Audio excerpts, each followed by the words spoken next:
Hindi po ito tulongges na pakalat-kalat sa kalsada. Ito po ito tulongges ng gobyerno naman. Ito po bahagi ng pamahalaang lungsod ng Maynila. Kasama naming empleyado, bahagi ng gobyerno ng ating syudad.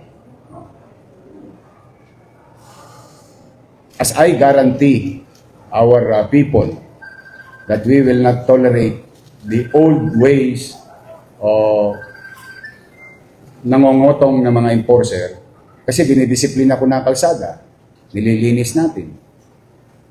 Dapat kami rin naglilinis, kami rin sa side namin. Okay, thanks to the concerned citizen na binidyohan, walang kawala. Huli.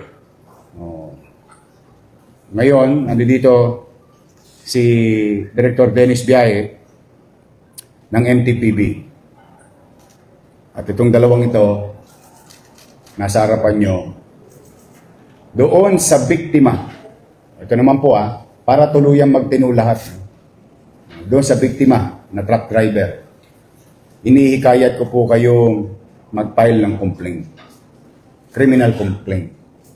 Now, habang inihintay namin kayo, ito po ang aksyon ng pamahalang lungsod. Ngayong araw na ito, hindi na po sila bahagi ng gobyerno ng Maynila.